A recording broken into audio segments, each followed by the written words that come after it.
So fast forward to 2006, the very first tournament I've ever fished as a professional. The first day of the event, I'm in third place at Okeechobee. I caught them all on a chatterbait.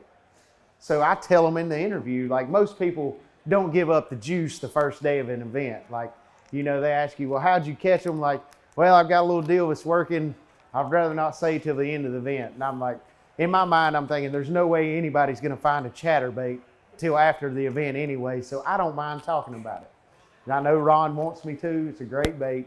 So I on my interview, excuse me, after the first day of the event, I say, well, I caught an 8 and a 9 pounder on a chatterbait, and you know, it got me in third place. So that evening, Ron calls me up. He's like, man, what happened? People are ordering chatterbaits like crazy online all of a sudden. It's like, well, I did the interview and told them I caught them on a chatterbait. So I ended up winning my very first ever tournament as a professional on a chatterbait. And pretty much the rest is history after that. That's when the bait became mainstream.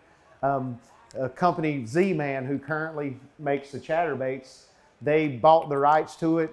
Ron and them worked with them. They got everything right. And that's why Z-Man has got the one and only original chatterbait. They got all the patents to it. Still the best vibrating jig on the market. And that's why Z-Man makes so many different versions of a chatterbait, because everybody looks at a chatterbait and they're like, oh, that's a chatterbait, that's a chatterbait. Yeah, they're both chatterbaits, but they're all designed for different aspects of fishing a chatterbait. It's just like a crankbait. No one crankbait will fish every type of water. I mean, you've got shallow crankbaits, deep running crankbaits. It's the same thing with this chatterbait.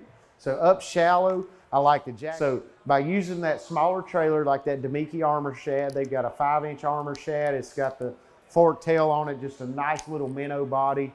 And I'll usually throw a shad color when I'm doing this. So this is a white jackhammer, and I would put like a pearl white or a white silver flake Armor Shad on the back of it for a trailer. And another key to keeping that bait down on the bottom is the line choice you use. And I used to use straight 15-pound P-line fluorocarbon.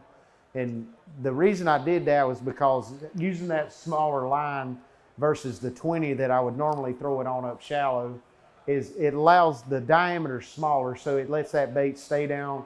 And when you wind it, it doesn't lift as much in the water cycle. It's Mike Iaconelli. This is Bass U TV. Here's what's awesome about Bass U TV. You get the top instructors. You will learn things at Bass U that you will learn nowhere else. We take the mystery and the myths out of bass fishing. Real tools that help you catch more fish consistently. At Bass U TV, shoes are optional. And I like turtles. And that's why you want to check out Bass U TV. Join the Bass U family. Welcome to Bass U TV.